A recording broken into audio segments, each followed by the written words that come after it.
Bereit für die erste 200 Kilometer Radtour? Für mich persönlich war das eine ganz besondere Herausforderung und auch eine sehr gute Erfahrung. Wie du diese hohe Distanz angehen kannst, warum Essen und Trinken dabei eine tragende Rolle spielt und weitere einfache Tipps zeige ich dir in diesem Video. Auf geht's!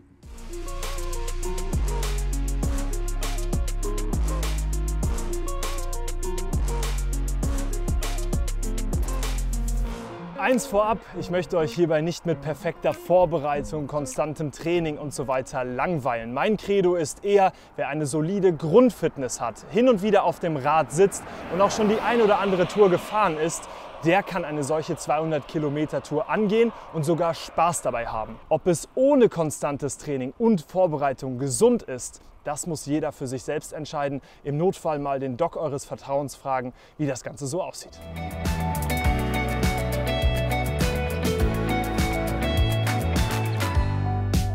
Kommen wir zu Punkt 1 und das ist die Routenplanung. Macht's euch bei eurer ersten 200 Kilometer Tour einfach. Das bedeutet, plant nicht direkt 5000 Höhenmeter ein, sondern eher 1500 Höhenmeter maximal. Wenn ihr die Route anlegt, dann wäre es perfekt, wenn ihr sie wie eine liegende 8 plant. Damit habt ihr die Möglichkeit, die eine Schleife zu fahren und wenn ihr möchtet, auch noch die andere. Wenn ihr nicht mehr könnt, die eine einfach komplettieren und fertig ist die Laube. Eine andere Option ist es, die Route entlang von Bahnstrecken oder anderen öffentlichen Verkehrsmitteln zu planen. Dann habt ihr immer die Möglichkeit des Ausstiegs und des Abbruchs. Doch das wollen wir eigentlich tunlichst vermeiden. Und um das zu vermeiden, solltet ihr euch schöne Punkte einplanen, wie zum Beispiel Seen, Aussichtspunkte, Sehenswürdigkeiten, Eiscafés, Restaurants. Alles, was euch erfreut, ist gut auf der Route. Denkt bei der Planung auch an Wasserquellen, das könnt ihr in den meisten Routenplanern direkt auswählen. Ein Geheimtipp dabei sind Friedhöfe, die haben meistens fließend Wasser. Ich habe euch eine Beispielroute unten in der Beschreibung verlinkt ab München. Mich würde es aber freuen, wenn wir aus verschiedenen Orten hier in der Community eure 200 Kilometer Touren unten in den Kommentaren verlinken. Sprich, wenn ihr eine gefahren seid, die wirklich gut war, schreibt sie unten in die Kommentare. So können sich andere aus der Community über diese Tour erfreuen. Und jetzt, weiter geht's.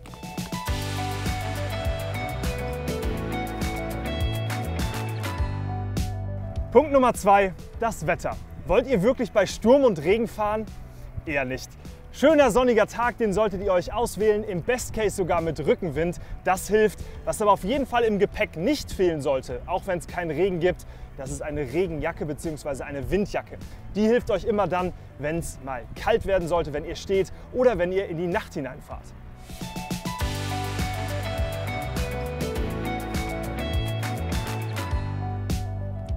Punkt Nummer 3 auf solcher Natur, das ist das Equipment. Wir starten mit dem Rad. Hier ist jetzt natürlich ein Rennrad und dazu rate ich euch auch, denn auf Asphalt rollt ihr nun mal am schnellsten. Bevor ihr losfahrt, einmal kurz das Fahrrad checken. Die Reifen sollten gut aufgepumpt sein, der Antrieb gereinigt und auch geschmiert sein und die Bremsen sollten natürlich auch funktionieren. An meinem Fahrrad angebracht seht ihr Taschen. Die sind sehr leicht und da verpacke ich all mein Zeug, was ich auf einer 200 Kilometer Tour brauche. Hier oben drin ist bei mir das Werkzeug, sprich Multitool, Reifenheber, Reifenpumpe, was man so braucht. Dann noch der Personalausweis, Kreditkarte und Bargeld. Mindestens mal einen 50er einpacken, lieber sogar einen 100er. Dann hier Food Pouch. Sehr praktisch, weil ich dann immer auf der Tour meine Riegel und mein Essen direkt hier vorne griffbereit habe und nicht absteigen muss. Hier unten drin weitere Riegel, Gels, Elektrolytmischung, das ist hier drin und mein Erste-Hilfe-Set und die Regenjacke. Und hier seht ihr noch 2 große Flaschen. Mein Ziel ist es, eine dieser Flaschen pro Stunde zu trinken. Da kommen wir aber später auch noch in Essen und Trinken drauf. Was ihr auch noch seht, ist mein Smartphone. Das könnte auch ein Fahrradcomputer sein, aber essentiell ist es, dass ihr eure Route direkt hier am Cockpit habt, denn es nimmt euch einfach immer wieder raus, wenn ihr euch verfahrt, das Handy irgendwo rausholen müsst. Und zu guter Letzt, was trage ich bei solch einer Tour? Eng anliegende Kleidung für die Geschwindigkeit. Kleidung, die aber auch die Feuchtigkeit schnell transportiert. Das heißt, keine Baumwolle anziehen. Das ist insbesondere in Pausensituationen gar nicht gut. Und sehr wichtig, Sitzpolster. Bib-Shorts tragen, damit ihr auf dem Sattel keine Po-Schmerzen bekommt. Wenn ihr da Fragen zu habt, gibt es dazu ein Video. Und allerletztens, das sind die Klickpedale, die helfen euch auch noch mal ein paar Prozente mehr rauszuholen. Und jetzt weiter auf der Tour.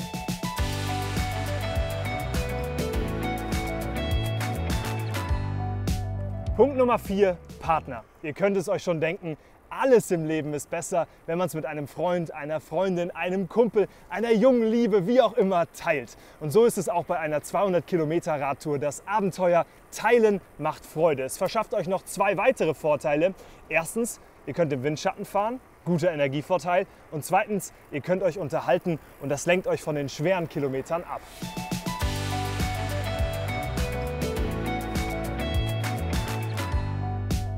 Und dann kommen wir zu Punkt Nummer 5 und dem meiner Meinung nach wichtigsten Punkt, und das ist das Essen und Trinken.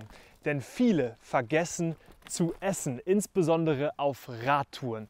Und dabei ist es so, dass ein Hungerast oder Unterzuckerung echte Spaßbremsen sind. Damit macht es wirklich gar keinen Bock mehr. Bedeutet, wenn ihr mit mir über Ernährung redet, teile ich das Ganze immer in 3 Teilbereiche auf.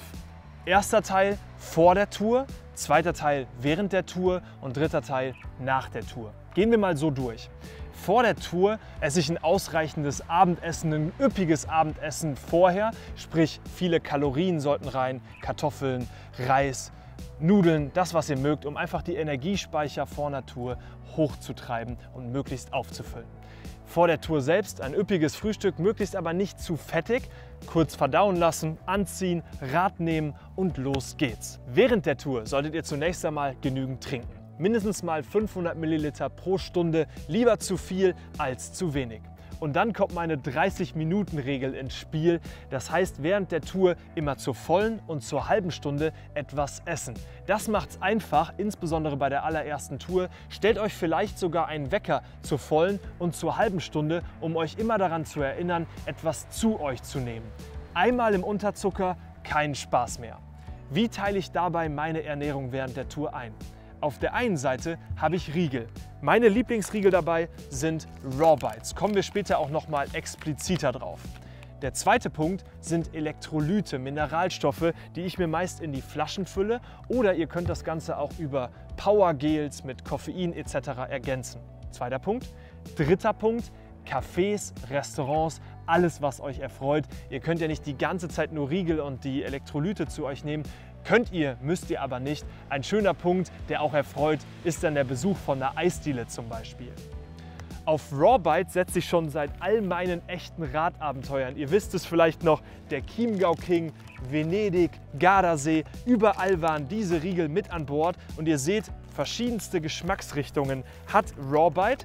Damals waren es 8, als ich mit der Marke begonnen habe. Und jetzt sind 2 Riegel mit einer extra Portion Pflanzenprotein aus Reis und Nüssen dazugekommen. Was die Riegel für mich besonders macht, das ist vor allen Dingen die kurze Zutatenliste. Wir reden hier über maximal 8 Zutaten auf Nuss- und Fruchtbasis, biologisch. Das heißt, wir haben hier nichts versteckt, sondern alles ist pur und das finde ich sehr gut. Das Zweite, es werden keine Zucker zugesetzt, sondern nur die natürlichen Zucker, zum Beispiel aus Datteln, machen hier die Süße aus.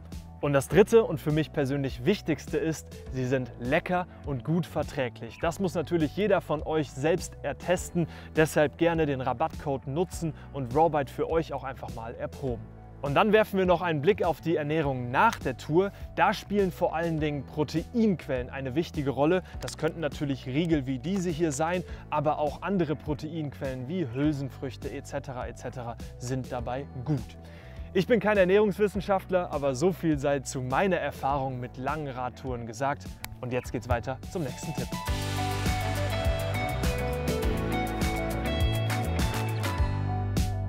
Punkt Nummer 6, Tempo und Zeit. Hier gilt der einfache Spruch, das Tempo killt, nicht die Strecke. Bei den 200 Kilometern rate ich euch, dass ihr zunächst einmal 10 Stunden mindestens einpackt, um die Strecke zu bewältigen. Das bedeutet auch, dass ihr früh morgens am besten startet, um dann nicht abends tief in die Dunkelheit hineinzufahren. Gefühlt solltet ihr vom Tempo immer so ein klein bisschen zu langsam fahren.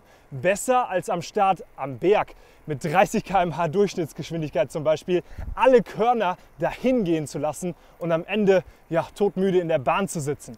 Also lieber 20 km/h Durchschnittsgeschwindigkeit konstant.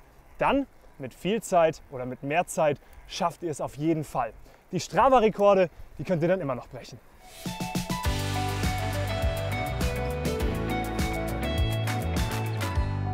Punkt Nummer 7 und damit der finale Tipp, das ist die mentale Umsetzung. Denn wenn ihr die Tipps zum Essen und Trinken beachtet, die Route gut plant etc., dann wird euer Körper das schon ziemlich sicher packen. Das größte Problem ist hier oben. Das ist der Kopf, das ist das Mentale. Und dafür mein großer Punkt an euch: Setzt euch immer wieder im Abstand von zum Beispiel 30 Minuten oder von 20 Kilometern, also so einer Stunde, ein tolles Ziel. Das können natürlich Seen wie hier sein oder die Eisdiele oder natürlich auch runde Kilometerwerte wie die ersten 100 Kilometer. Und wenn ihr euch das immer als kleine Häppchen so vor euch setzt, dann radelt ihr vom einen ins nächste Ziel und am Ende stehen dann die 200 Kilometer da. Dass das eine mentale Achterbahn wird, das könnt ihr bei mir zum Beispiel in verschiedenen Videos auch sehen. Auf der Tour nach Venedig 450 Kilometer an einem Stück, das seht ihr in diesem Video hier. Da gibt es richtige Ups und Downs. Und welches Equipment ich auf dieser Tour mitgenommen habe, das seht ihr genau in diesem Video hier. Komplette Packliste etc. Ich wünsche euch eine gute Zeit auf dem Rad und viel Erfolg bei der ersten 200 Kilometer Radtour. Ciao! Und denkt an den Rabattcode Marius20.